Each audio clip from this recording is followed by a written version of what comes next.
Hi, everyone. Welcome. Thanks for joining us. Welcome to UCSC Silicon Valley Extension's weekly webinar series, Job Market Insights.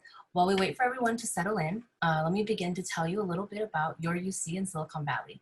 We offer professional development courses and certificate programs for you to update your skills for today's job market. And we are the leading workforce educator in Silicon Valley. Our courses are designed by experienced instructors who are actually working in their field.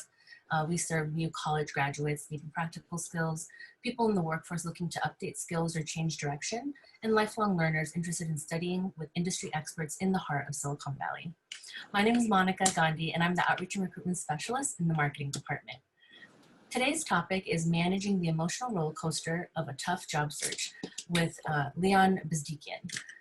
Leon Bezdikian is the Vice President of Human Resources at Eta Compute and has more than 30 years of experience in the high-tech industry. And he actually teaches for us at the UCSC Silicon Valley Extension campus located in Santa Clara. He teaches in the Human Resource Management Certificate Program, and he also teaches the Managing the HR Staffing function, which actually begins tonight. It meets in a live online format every Wednesday from 6 p.m. to 9 p.m. until October 14th. And actually we have a discount going on today. It's 10%, so if you sign up today, you can get that discount. And I'll put some information in the chat pretty soon here. Before I hand it over to Leon to begin, we ask that if you have any questions during the presentation, please submit them in the Q&A box at the bottom of your screen. We'll then go over as many as we can after the presentation. And if we don't get to your questions, do not worry. We can follow up with you after the webinar. If there are questions that you think of after the webinar is complete, you can also email us at extension@ucsc.edu. Thank you so much again for attending, and Leon, whenever you're ready to begin. Okay, thank you, Monica. Appreciate it. So let's get started. I'm very excited to be here with you all, and thank you for joining. And let me just move the Zoom here so it'll be easier for me to manage the slides. Okay. So I'm very excited to be here with you, and I wanted to tell you why I chose this topic. And when Monica asked me to do this, I've been helping people with their career search, their resumes, and getting them ready for interviews and looking for a job throughout my whole career in HR. Kind of comes with the territory. But you know, we do resumes and we do mock interviews and stuff, but never really dealt with the emotional side of finding a job. And I wanted to learn more about it and prepare for this webinar. And throughout, I've had people who, for example, a very loquacious extrovert in sales who couldn't go in for an interview and was just paralyzed, and eventually found a job after a year, and found it through really unconventional means. I didn't even have to go for an interview, which was fantastic. Also a friend who, PhD, who was working for a very large company. After 23 years, they sold, and instead of going through the interview process, he left the country. And so the emotional piece became something that I was very interested in. And so what I'm going to share with you here is a collection of information that I've collected over time and that I'd like to share with you. Also, if you are an HR professional or going to HR, please note that you can really differentiate yourself as a professional and your organization by really upholding a person's dignity, respect, courtesy, when they're applying for this, because there's so much tied up when somebody is looking for a job that if you tailor processes within the organization to meet the individual at that time, and I don't mean meet personally, but meet their needs, however that might be, and the organization's, then you will set yourself apart, because unfortunately, this is not handled very well in the HR profession, nor with organizations.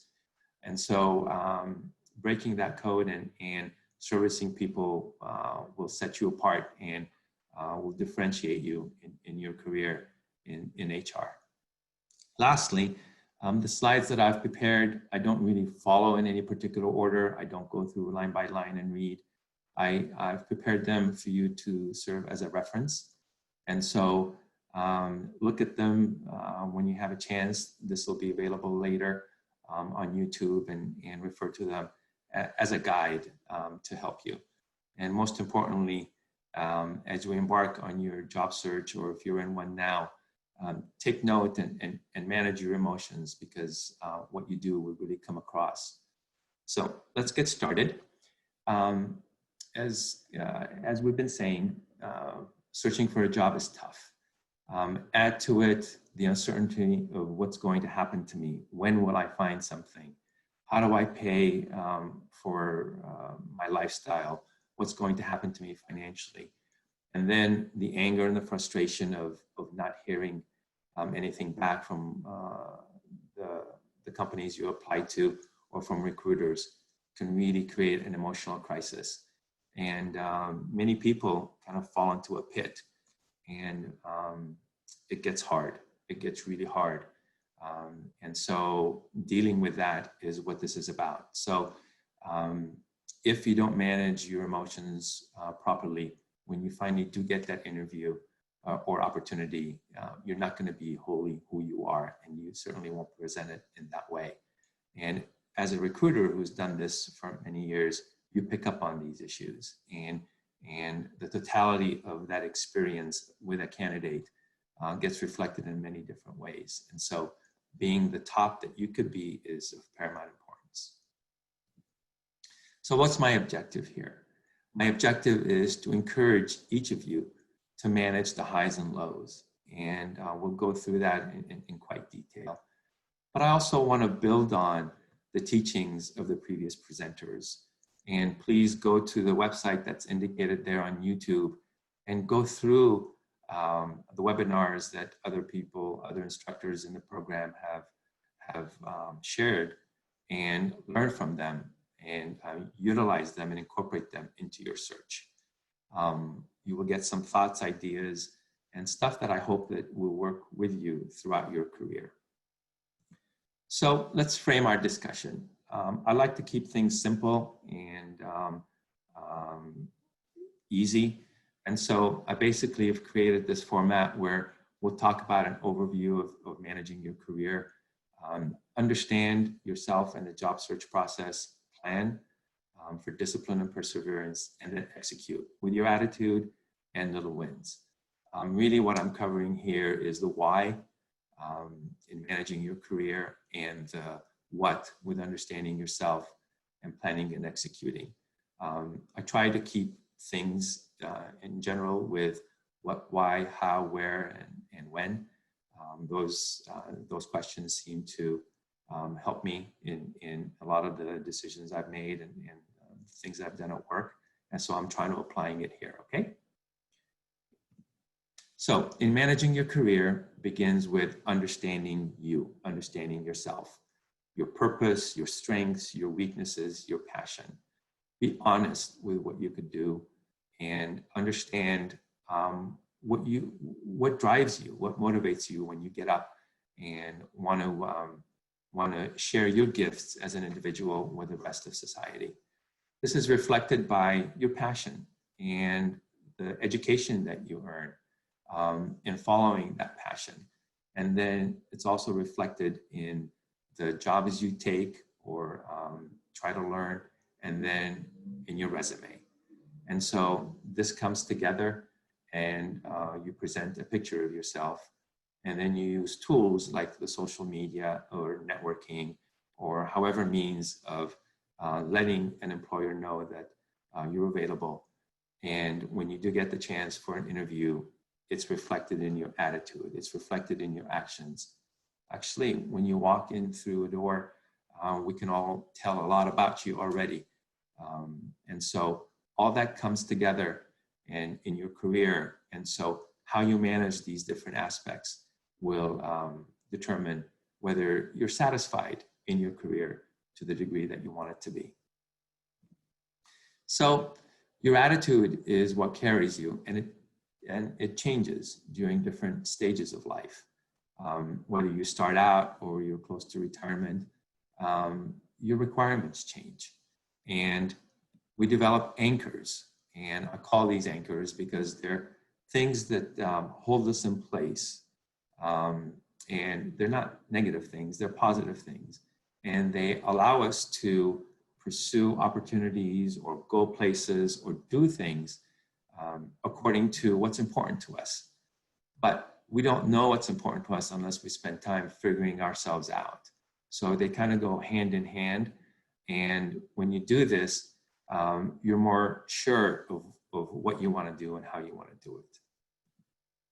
So I want to share something with you that we've had on our refrigerator door for a long time as a family. It's that it's not what comes at you in life that matters, because many different things will happen, but it's how you react to it that counts. And a job search is tough. And it's a sense of beginning to who you are and what you are and how you manifest that to a person who doesn't know you, a company that doesn't know you, and people who are, in a sense, judging you at that time. And so how you handle yourself is what we're going to talk about and deal with today. In understanding yourself, fortunately, in this day and age, we have some awesome tools that you could use. They're assessment tools. Hang on 1 second, let me turn that off.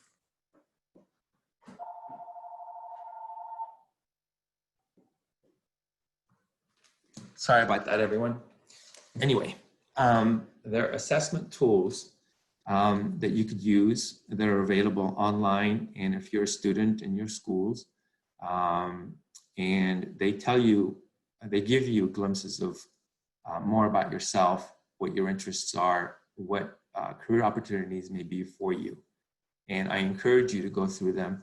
The next slide will have a number of websites for you to regard. And so after you do this, please discuss it with your family, friends, colleagues, anybody who could shed light on helping you determine what opportunities would be best and most suitable for you. And ultimately, what you're trying to determine is your value. What is it that you contribute to an organization? How are you going to help my company succeed?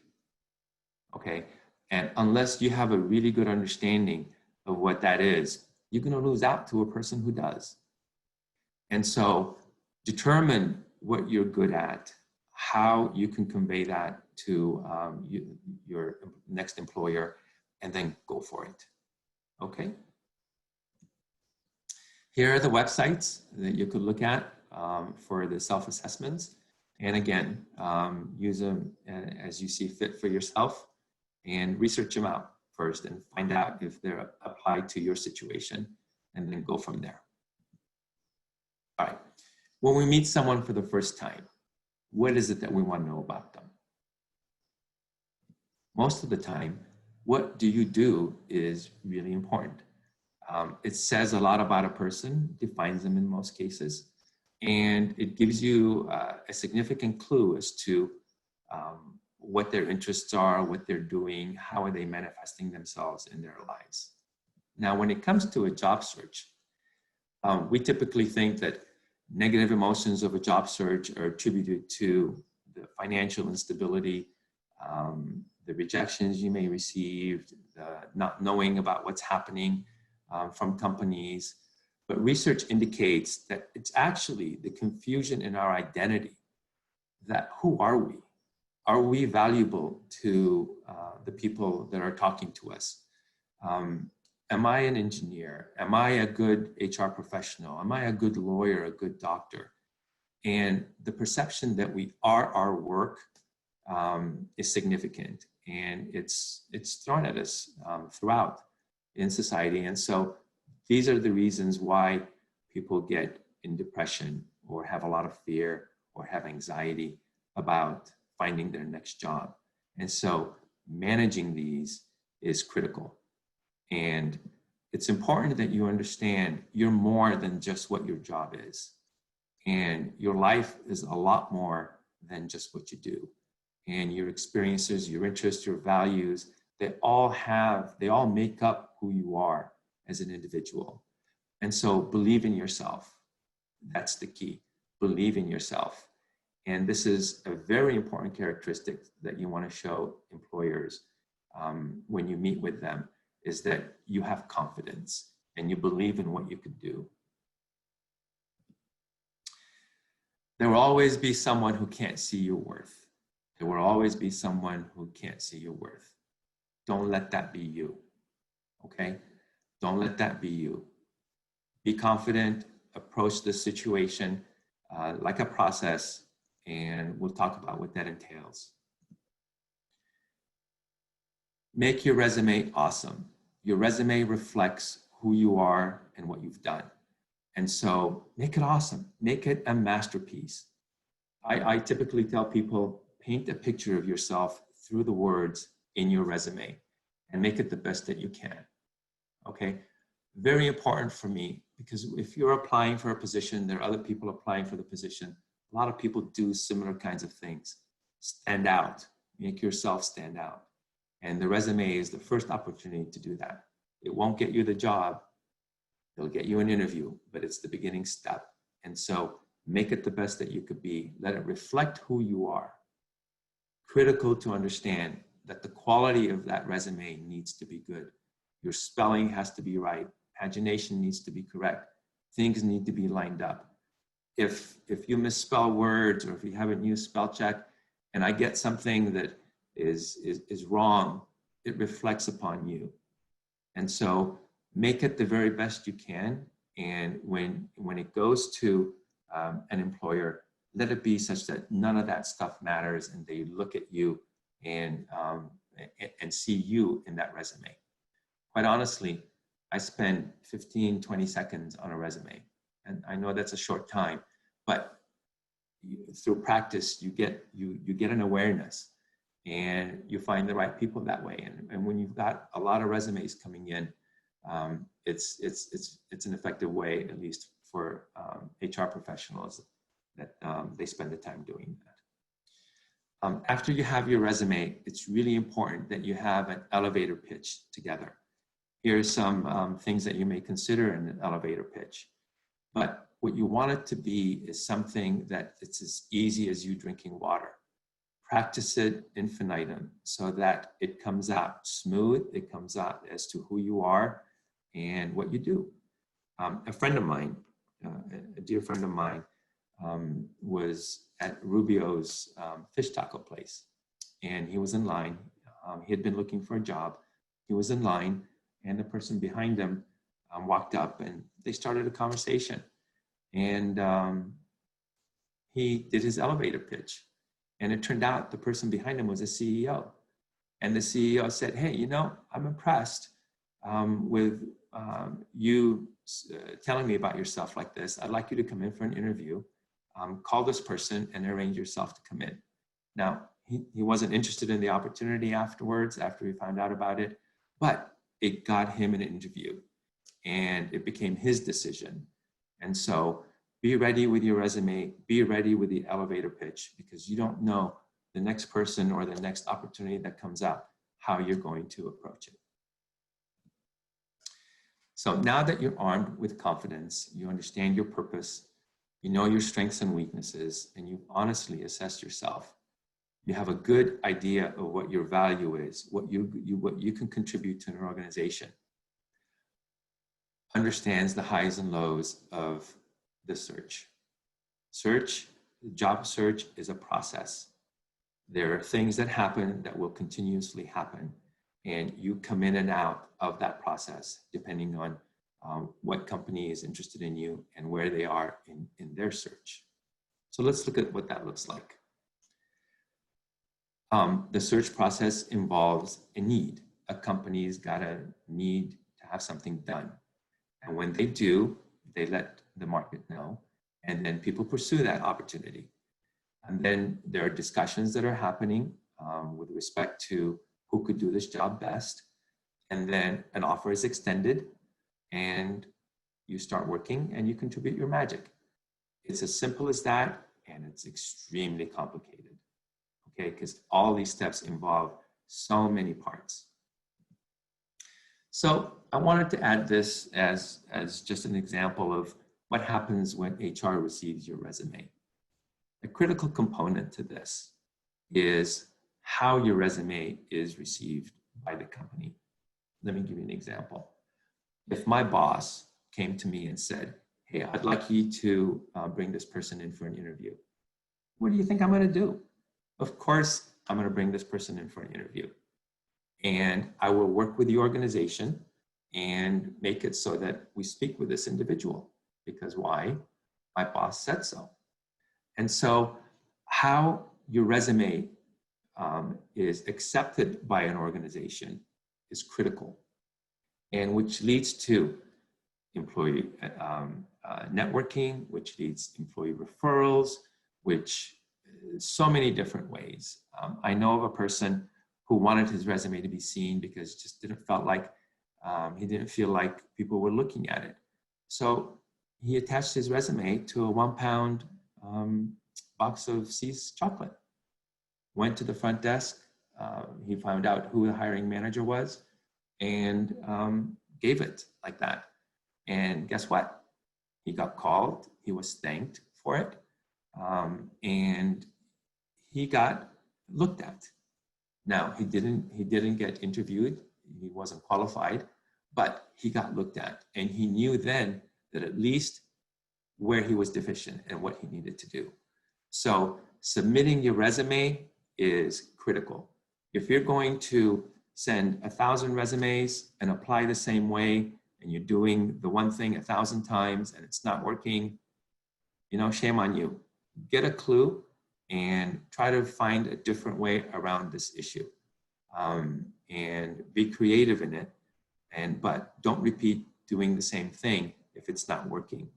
And so that's my message here. But do whatever you can and however you can to make sure your resume gets evaluated, considered. Once your resume is considered, your first impression is what we're looking for. And it's in the top half of the resume, and that's critical. And so make sure that that is everything you want it to be. And hopefully then you will be getting opportunities for interviews and discussions, and see if you are a best fit, because you may be the most qualified, but you might not be the best fit for that team or that organization. What you need to do is to convince the organization that you're able to do the job and can do the job. Now, the easiest way of this to kind of tie it back in again is to get a champion. Forge relationships within the organization. And the more you could do that, the more people speak about you within that organization, the better it's going to be for you. So what are employers trying to determine? Can you do the job? Will you do the job? Will you fit in? And how can you help us succeed? It's basically, that's it. So if you go in for an 8-hour interview or a 6-hour interview or a 5-hour interview or however long, that's all they're trying to find out. Can you do this? Will you be good at it? Will it help us succeed? Okay. So keep those questions at the forefront of your mind and be ready to answer them as you go through. Okay. So the job search can take 1 minute, could take 1 hour, could take a day or a year or however long. Nobody really knows, because it's that connection that you make and it's how that comes together. So luck, fate, destiny, whatever you want to consider, plays a part into this. Okay. So there are times where you're going to be excited that things are happening, and there are going to be times where everything is silent. And so you need to understand that just is how it works. That's the process. Okay. That's just how it works. And so go with it. Don't personalize it. Don't beat yourself up. Stay positive. Okay. The key here is to stay as positive as you can, so when that opportunity comes, you are representing yourself in the best way possible. So I have some slides here about what happens in the process. Sometimes you don't have a response. Sometimes you don't understand why they're not responding. Or you might go through an interview and you think you nailed it, but you don't hear back from them. And you don't know what's going on. And worse yet, they don't tell you. Well, there are a lot of things that are happening within organizations, okay? So sometimes companies may consider, oh, we opened up this position, we advertised for it, but really our cost structure is such that we should delay it. Or maybe we can combine this position with somebody else and in the company and avoid the additional cost. Maybe they just don't like the font that you used, okay? So it could be mundane things, it could be anything. The issue is that we don't take it like that. If we're applying for a job, we're thinking about our negativity, our areas of deficiency, and we think, oh, how do they know about that? Or how did they determine this? I must not be that good. And when you do that is when you beat yourself up. And that's what we're trying to avoid, okay? So understand that there's a process. The process involves a lot of uncertainty and it involves time. And so manage yourself through that. Work yourself through that. And when you do find the job, it'll all make sense to you. And it'll be exactly what you want. Handling rejection is also a tough issue to deal with. You think you're doing good. You go in for 2 interviews, 3 interviews, and everything is working out. And then all of a sudden you find out that you didn't get the job. That's tough. It hurts. But trust me, it works out best for the long run. And with the people that I work with, it's always manifested in that regard. So just believe that it's going to turn out well. And if it doesn't with an organization, then it's just not meant to be. Continue on. Stay to your process, continue applying, and continue looking. Elation, this is a good thing. We get excited when we've got an interview or we're one of the final candidates and we think we have a chance. This is it. We get along with the people. And guess what? We don't continue with our routine. We don't continue with looking. And then if it doesn't work out, then you're starting from zero again. It's really important that you keep things in check. You keep your emotions in check and understand that this is what I've got to do and this is how I have to get through it.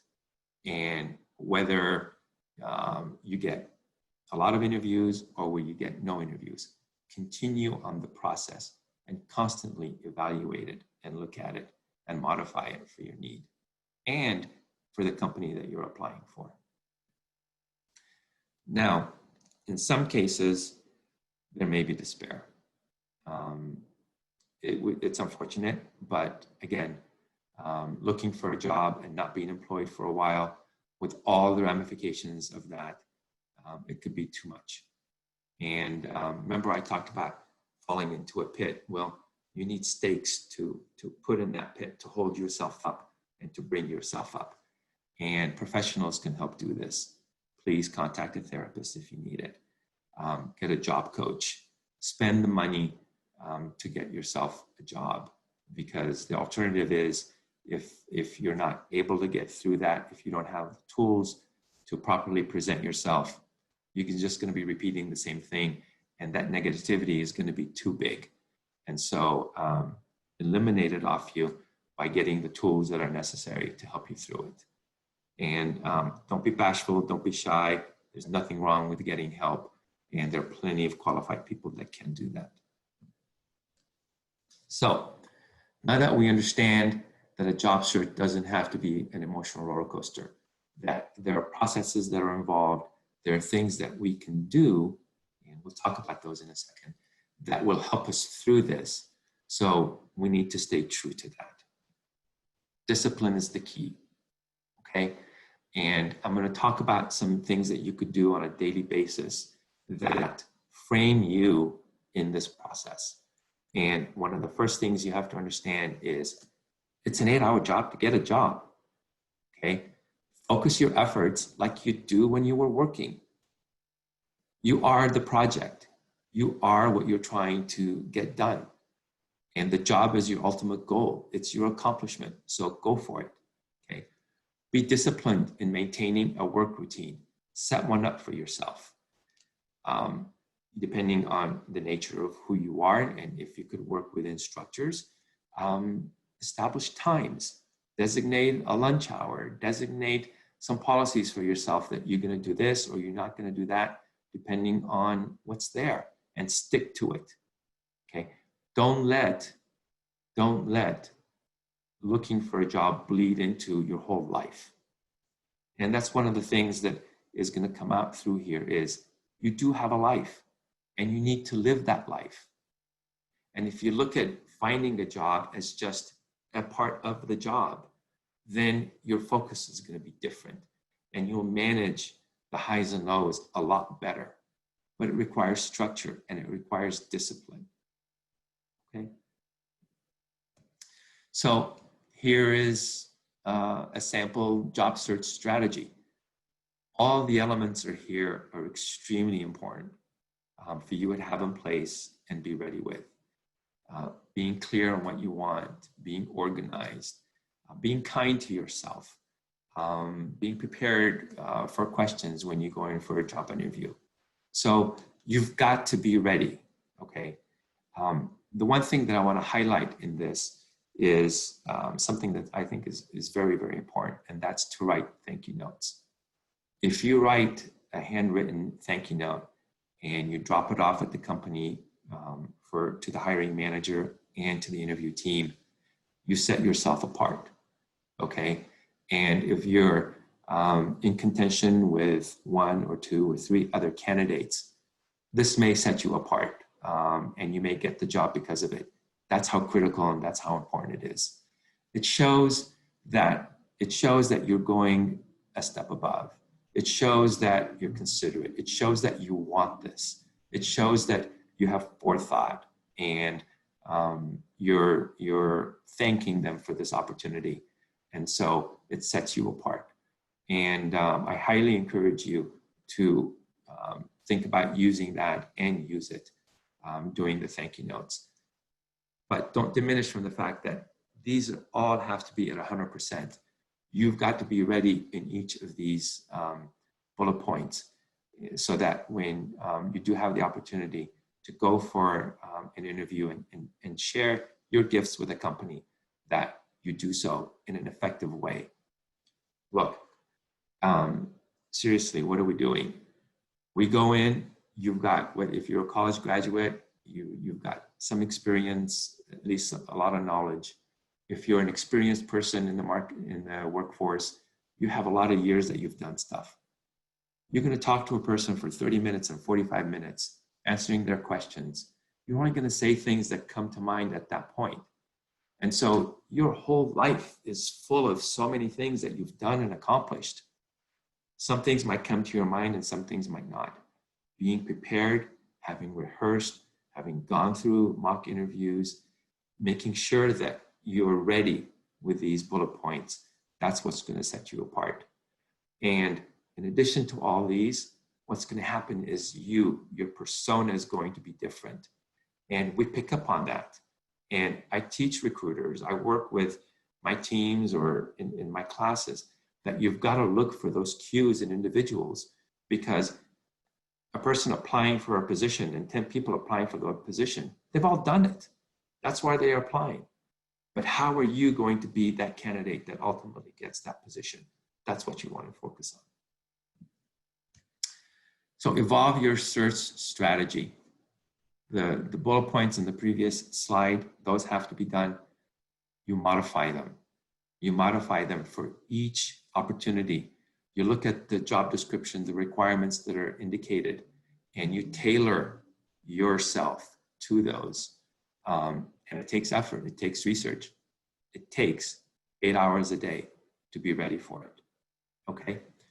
Be creative as you redefine your job search.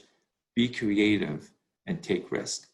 Let me share an example of a friend, what he did a number of years back. This is pre-COVID and where you could still meet with folks and whatnot. Very clever idea, very creative. He was very interested in this company, and he wanted to work there. It was his passion, and he sent in his resume, didn't get a response, and tried connecting with people, didn't go very far. So guess what he did? He went to their parking lot on Thursday afternoon, close to quitting time. And on Thursdays and Fridays, he went for a couple of weeks, and he watched a group of people walking out together, going to happy hour. So in a sense, he stalked them. But what he did was he wanted to see where they were going to be together, to have fun. And then once he determined that was what most likely they were going to do, guess what he did? He went to the bar where they were going. And he was just a regular person there having his drink. But guess what? Now he was able to engage in a conversation, and he struck a friendship and spoke with these individuals, and they facilitated him getting an interview, and he got a job there. Altogether, it took him about 2.5 months, but he did it. And he found a way for himself that worked, and he applied it. And my message to you is not necessarily to do that, but to think out of the box. And if you want it bad enough, think about the different ways that you could get there and then get there. Okay? So let me present to you a wrinkle here. I've been talking about job searches. What do you think about this? Instead of a job search, do a people search. We have a magnificent tool, probably the best tool right now for employment, and that's LinkedIn. You could identify what you want to do or whatever you're doing now, if it's at this particular company, particular industry, and look at who's employed there. So you could get a roster of all the people working in a particular company through LinkedIn. And then you can send them emails and try to connect with them. Try to somehow forge a relationship with them. It might not be the first time after you send it. It might be the 10th time that the person says, finally, I'll respond to this individual. But persist and try. And once you get a champion within that organization, then they can help you get the job. And it could be another way of you approaching this situation of finding employment. Okay? So think about what the possibilities are and think about how you can tweak things so that you can convince me that you're the best fit for the opportunity that we have available. Now, to do this, you need to persevere, because you know why? You're going to hear nothing and you're going to get rejected more so than you're going to get an acceptance. Because really, if you get accepted for a job, then you're not looking for a job anymore, right? So it all stops. But in that process, you're going to get knocked down. So perseverance is the key. And I wanted to put this definition in here. It means to continue to do something despite difficulty or delay in achieving results. This is a job search. It's a process. It's going to take time. So you need to understand that going into this, you need to persevere. It might be a few months. It might be longer. Okay? So you've got to get your life in order so that you could persevere through this.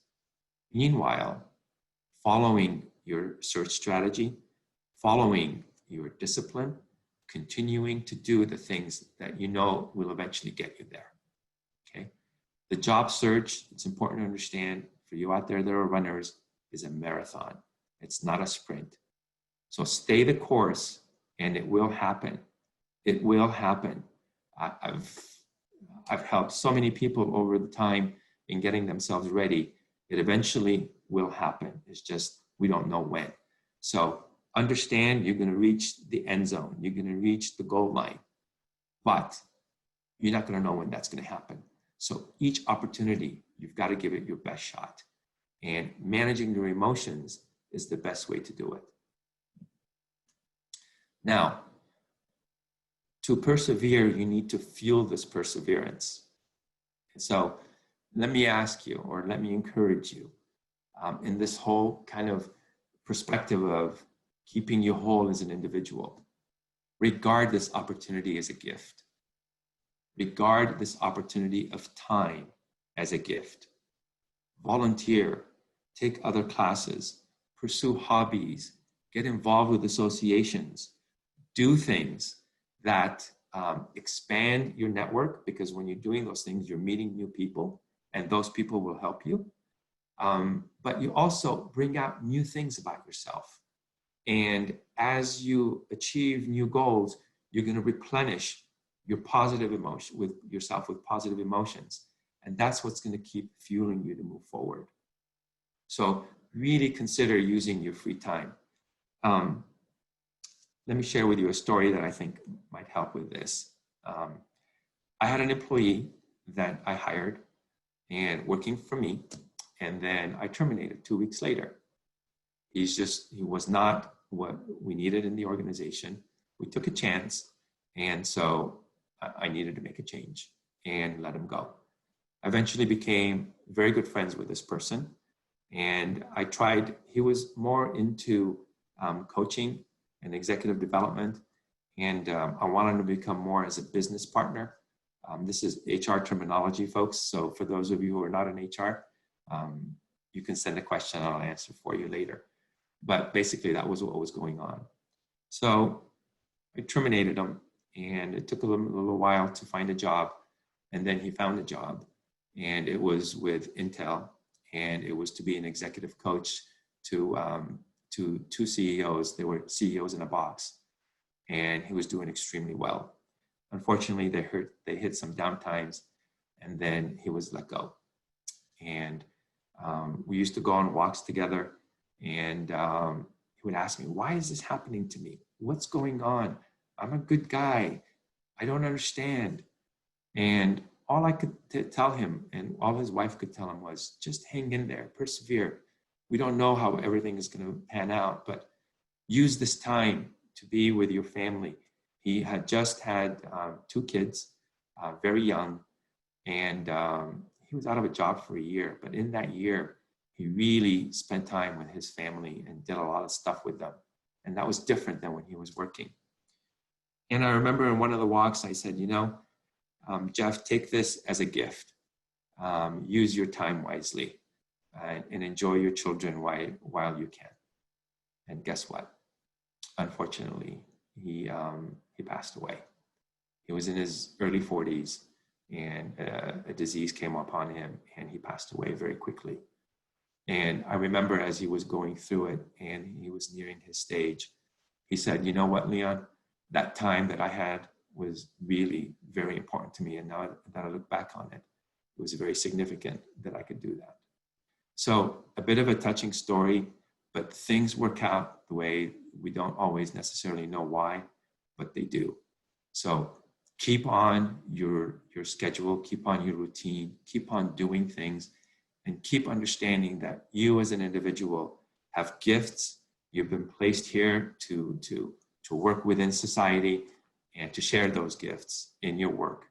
And so do that and keep positive, and you'll be able to find something. So I love this picture because look at that kid. He's saying, do it. You're getting some tools here, and I'm providing you with some ideas that you could use, but you got to get up and you got to do. And theories and words are excellent, but they don't mean much unless you get things done. And so it takes courage to get up and do it, but that's what you need to do. So engage in all these things. Give yourself time to exercise, volunteer, and these will revitalize you and energize you, and will give you impetus to continue on and get the job that you desire and are looking for. Another tool is to process your emotions on a rapid basis. There's something called mindful meditation that people are using now these days. And that is to be present in the moment of your emotion and deal with it and let it go. If you avoid it or you suppress it or you ruminate over it over time, it leads to depression, it leads to anxiety. And so when you experience an emotion, I really wanted to work here, but they're not contacting me. Why is that? Where am I failing? Deal with those and put them aside. And then you'll move forward easier because you'll be able to control your emotion. And that's what we want, is for you to control that emotion. What do you do when people say, what are you doing? Are you working? And some people find it hard to say, I'm unemployed. You know what? That used to be. Nowadays, it's happening so frequently, especially with COVID and the number of people that have been unemployed. It's okay to say, I'm looking for my next opportunity. In this valley, there are so many startups and so many brilliant minds that are working at startups. But guess what? Startups need to be funded. And if they lose that runway, if they lose that funding and they close shop, well, what? The people that are there are still the brilliant people that were there. They just don't have a job anymore because they've run out of funding. A business decision was made that they don't have any more money. They didn't do anything wrong, hopefully, and they've run out of money. They couldn't accomplish what their project was. And that doesn't make them bad people. And now they're looking for a job. So there's a lot of folks that are involved in this, and don't take it as a fault. It just means that if you were let go, that it didn't work out in that place, and that there's a team somewhere that you will work out at. Your job is to find that team, okay? But you won't be able to unless you know what you're looking for, unless you know what you can do, unless you have good expectations of yourself and you approach those situations in a healthy way. So the next thing to do really is to execute little wins. And little wins are ways of building yourself with positive emotions. And research has shown that this contributes to your overall well-being. So set little wins for yourself. Set goals, either job-related, job search-related, or not job search-related. But set little goals that are a bit of a stretch for you. So it's not like, oh, great, I drank coffee today. Woe is, great is me. But it's meaningful stuff that you can incorporate into your overall being and feel good about. So you will feel much better as you accomplish things, and you will expand your comfort zone, and it will make it more worthwhile as you go approach these opportunities, because your emotional and mental health will be strong. A little win is to keep an accomplishment journal. And every day, either in the morning or at night, write down what you accomplished for that day, okay? No matter how small, just the fact that you acknowledge that you did stuff and you got someplace different will help you with your confidence and your self-esteem. So keep an accomplishment schedule, a journal, and use it every day. This is part of your 8-hour work to find work. Another one is a networking log. For those of you who are recent college graduates, just imagine if you started doing this now. Just imagine what will happen to you in 20, 25, 30 years when you're still working and you've got a networking log of all these folks that you incorporate into your network. And you're looking for a job at that time. It would be so easy for you. And you could start by 1 person a day, 5 people a day, 10 people a week, whatever that you set yourself as a goal, but to work at establishing a network for you. Okay? And so a networking log could be excellent. And it's hard to do this. Trust me, it's very hard to do this and to maintain those connections. But it's very worthwhile. And as you evolve with your network, you will be able to compartmentalize, you'll be able to differentiate in different ways, and it'll make sense to you at that time. But building it and starting to build it is of critical importance.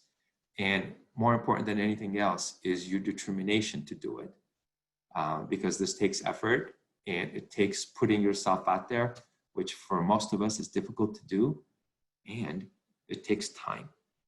So when you get a job and you're working, it takes time to do this. And usually we get immersed in what we're doing. And so this and doing this and developing this habit to do this will be very fruitful for everybody who does. So it's your future. Take charge of it. Your jobs affect your lifestyle in many different ways. And how well you feel and how well you do as an individual depends on everything surrounding your life, and a job is a big piece of that. And so incorporate it into who you are and make it so that when you do approach an opportunity, you are representing who you are in its totality. I told you earlier when we started out that understanding yourself and planning are the whats. The why is the managing of your career and what you want to do in life. What we've been talking about really is the how. Many people apply for jobs. You get 200, 300 resumes. A lot of people could do the job, but it's how you present yourself and how you can convince me as your next employer that you're the best person. Okay, so no matter how much you go down, you've got to come back up, because they're oblivious to what happened before. You're standing in front of me now for an interview, and you've got to be the best you can. Unless you shed the negativity, you're not going to be the best you can, because I'm trained to figure things out in you that you're giving me non-verbally. And so your self-confidence, your belief in yourself is what's going to come out. And that's what's going to help you get the job. The takeaway I want you to go away with is to engage in the job search process and understand that it's a process from a position of confidence, enthusiasm, and a positive attitude. It's the how of you that's going to come out as you go through this journey. And the journey has an end. You will be getting a job. It's just a matter of time. But how you approach it and what you do and how you do it will determine how long it takes. So good luck to all of you who are searching for a job now, and learn how to manage your emotion. It's critical in this process, and spend time doing it. So thank you for your time, and I hope I've helped, and we can take questions now, and good luck. That's it. Thanks Thank so you, much, Monica. everyone. Thank you. A lot of the stories you said were very powerful, so I really appreciate, and I hope I can speak for the audience when I say the really powerful message. So we have some thank yous coming in, and really quickly, I'm not sure if I may have missed this, but in the registration, we had asked folks to guess if 250 resumes are received for a job on average, how many applicants are interviewed. And I was looking at the responses, and on average, a lot of people think it's less than 10. We got a lot of 2s, 3s, and 5s as responses. And could you answer that? Yes. On average, it's 4 to 6. 4 to 6. 4 to 6. So awesome. Thank you. That's very few compared to that whole lot. Yeah, it is. It is. And then a few questions that have coming in is, let's see. So if someone is seeking employment and know they're much more than their work, but many employers cannot or will not give every applicant a chance to display themselves beyond their work, it makes resumes and past work really crucial. Can anything be done about this on the employer side, or is it really just up to the applicants to continue to work on making resumes stronger and past experience fuller? It feels like a catch-22, and so any response for this is... Yeah, I really encourage folks to understand what the employer is looking for, and understand the job description. Use LinkedIn and kind of connect with someone that did that job before, who may no longer be there. Get the nuances of the responsibility of that position. Now, as an employer, that's what I'm going to pay you for. Look, if I had a toothache, I'm going to go to a dentist. I'm not going to go to a plumber. And so you may have skills as a plumber, but that's not what I need right now. What I need is a dentist. And so figure out if you can pull my tooth, then let me know that you can. That's what I'm looking for. That's what I'm willing to pay for. And so understand the need that the employer has, and then tailor your resume and tailor your message to fit that need. Once you get in, then you could show all the other gifts that you have that could benefit that employer. But for right now, I need this done. So convince me that you could do this, because that's all the budget I have is to pay for that. So if you're overqualified, then figure out how you could meet the need of the company's need. And then after you get in, then see how you can branch out. That's a great, I love your example there, plumber versus a dentist. I mean, that makes a lot of sense, yeah. So there's a lot more thank yous coming in. Someone is asking if you can re-show the slide of the pyramid that you had earlier. Yes. And I think they just want to see that. We'll be sharing the recording of this later. So we'll email you for the the email address that you use to register for the webinar. So someone else is asking, how do you overcome anxiety of meeting new people to improve the networking process? Anxiety is a tough one because we all handle it differently. I had a lot of anxiety coming and doing this because this was my first webinar. We all go through it. Fantastic. Thank you. But you need to search inside of you and figure out what is it that you could use or hold on to so that you don't get anxious. And anxiety can cripple you and can hold you back in many different ways. And so I understand it, it's real. What you need to do is to learn how to overcome it yourself. And it's different for everyone. I have things that I go through that I do for myself, but you need to figure that for you. And if it's an issue for you, please spend time learning about it so that you can control it and you can manage it, because it could be debilitating over time. And it'll prevent many things from happening. So try to overcome, and there are professionals who deal with this, but you got to get over that anxiety because it can hold you back. Thank you. So also we are at about 3 o'clock right now, and me and Leon talked about this earlier. We can stay a little bit longer and answer some more questions. What do you think, Leon? Just another 10, 15 minutes? Whatever is necessary. Okay, yeah. Great. So for those of you who need to go, it will be ending shortly, but we can send you the link later for this webinar so that you can catch the last responses. So another question is, if an employer is seeking a candidate with a bachelor's degree, but you only have some college, should the candidate go back to school and obtain the degree? I guess if you're not meeting the qualifications in the job. Yeah, this is excellent. I wanted to touch upon this because I understand that when we have a job to do, when as an employer we need something done, you don't want to be bombarded with everybody applying, right? You just can't handle the immenseness of that. So you set criteria. And I hear students say, oh, entry-level jobs are requiring at least 2 years experience. I don't have any experience. How do I get in? People saying, I don't have a degree. They're requiring this to happen and they're looking for a master's. But I don't have a master's, but I have 20 years experience and I could do this job. Look, employers set criteria to help people weed themselves out. If you could do the job, I worked for a CEO, one of my favorite CEOs didn't have a college degree. He was extremely successful. In life, he couldn't go through school.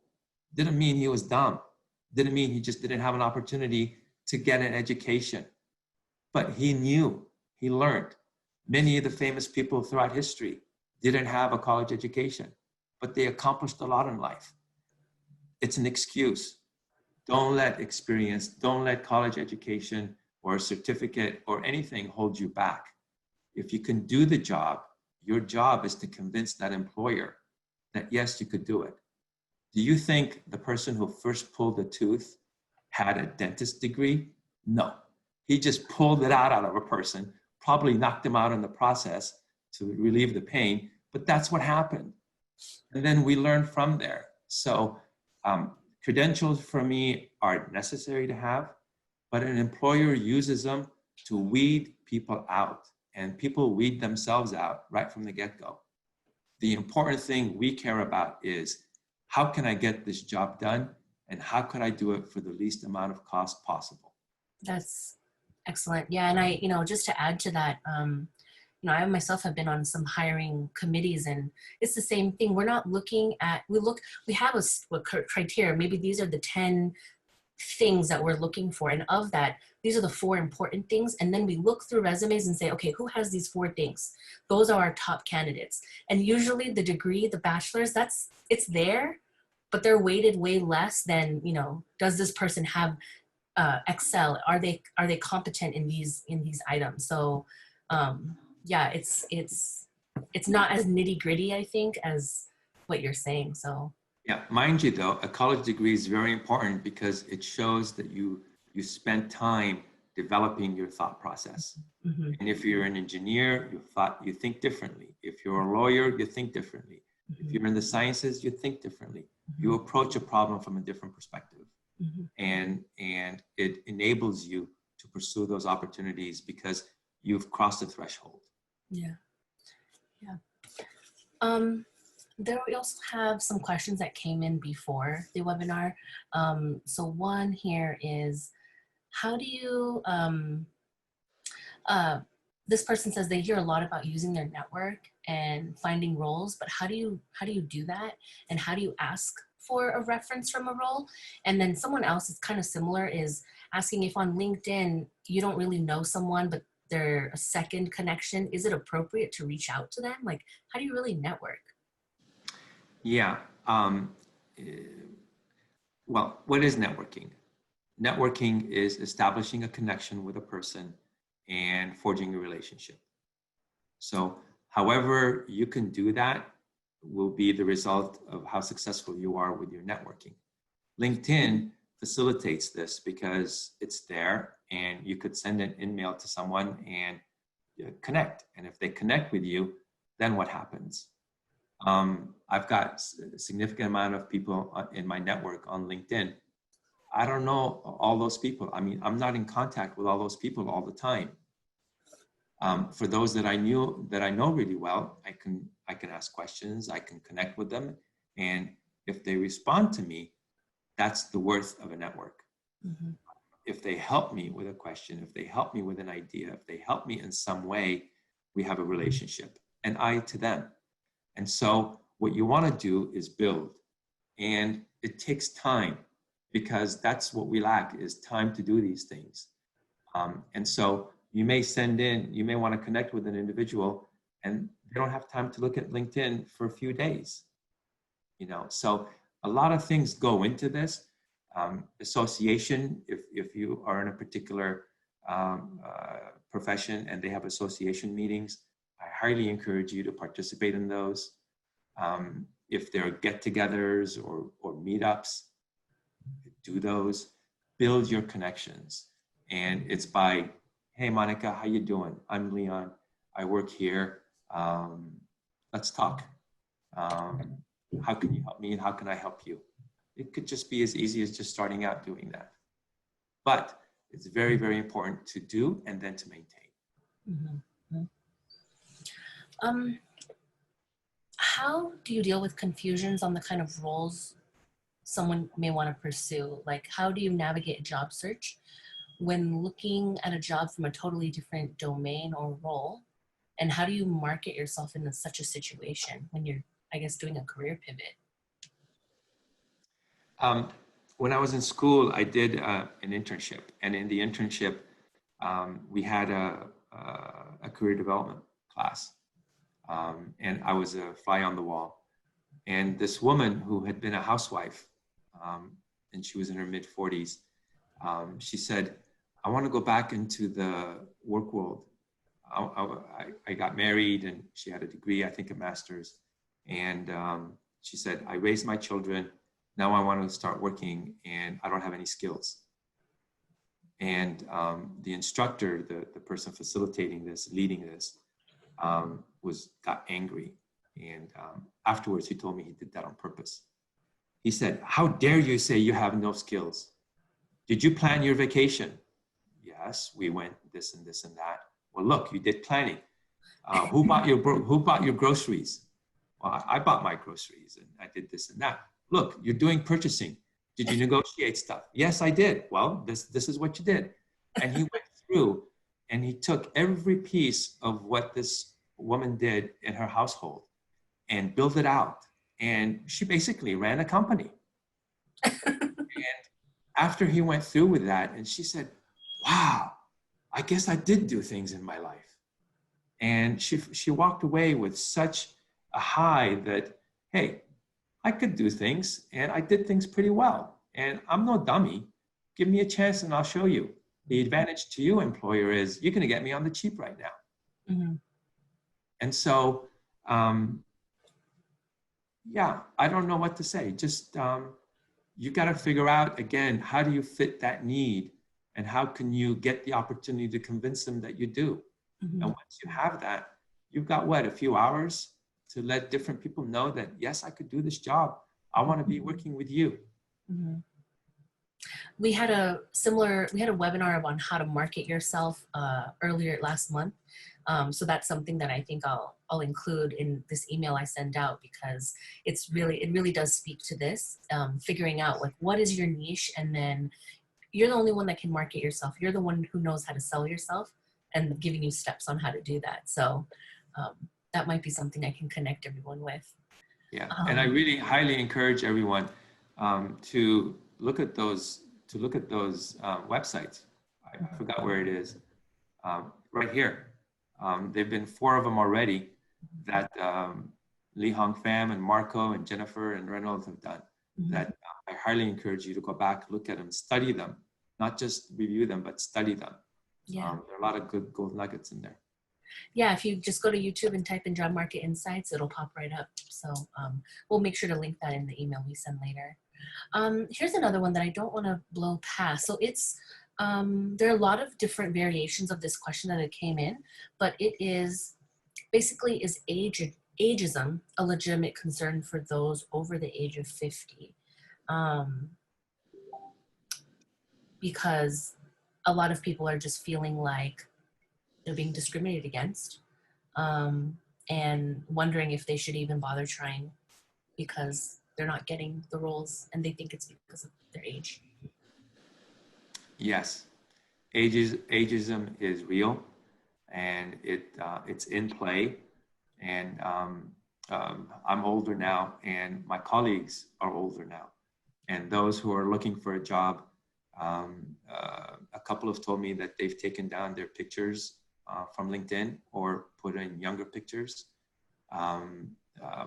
One friend said that he was getting calls, and then once they saw his LinkedIn picture, this call stopped, or if they went in for an interview.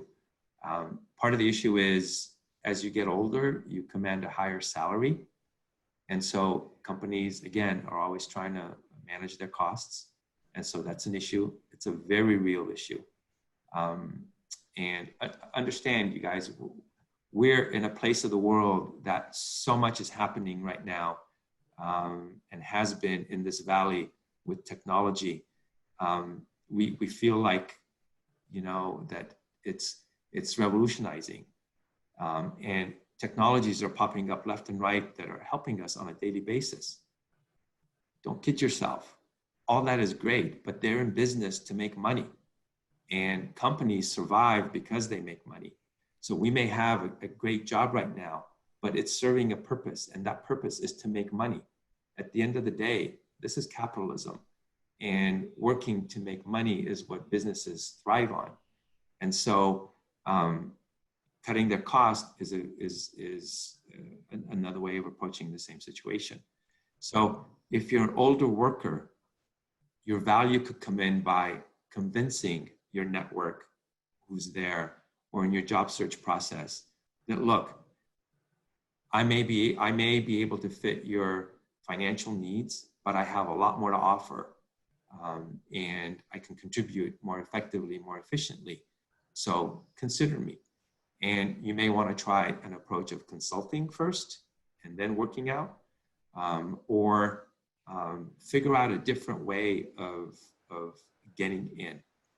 But you got to get your foot in the door. And if you're being compared to somebody else who is going to be a lot cheaper, then they've got to mitigate that, and a company has to make that decision. But it's not so much as age per se, it's as what they need, what their culture needs. How do you need to get to move forward? You know, that intern with that movie, The Intern, with Robert De Niro in it, I think is a good one. You could see how that kind of can play, and what you could do. And so if it doesn't work out, find the place that would appreciate you for what you could contribute and pay you accordingly. It may be fewer in between at this point and as a person ages, but they're out there, and you just got to find them. Thanks so much, Leon. It looks like we've covered the questions. Wait a second, but if there's any more, please go ahead and submit them.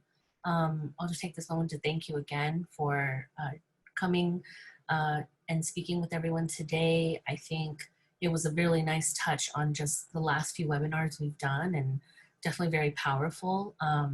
So to the audience, if you enjoyed Leon, and his class does start tonight, so you'll get a little more pearls of wisdom from him if you join that class, and there is a 10% discount if you do join. It starts tonight at 6 o'clock. So you can contact our student services at extension@ucsc.edu for help on how to register if you're interested. But other than that, Leon, thank you so much. Thank you. It was a pleasure, and good luck to everyone. And manage your emotions as you try to find this job, and good luck. Thank you, everyone. I've submitted the email address, so if you have any questions, please reach out to us there. And you can also go to our instructor page and connect with Leon directly on LinkedIn. So yeah, that's it. Thanks, everyone. Have a good evening. Thank you, Monica. Thanks, Leon. Bye-bye. Bye, everyone. Bye-bye.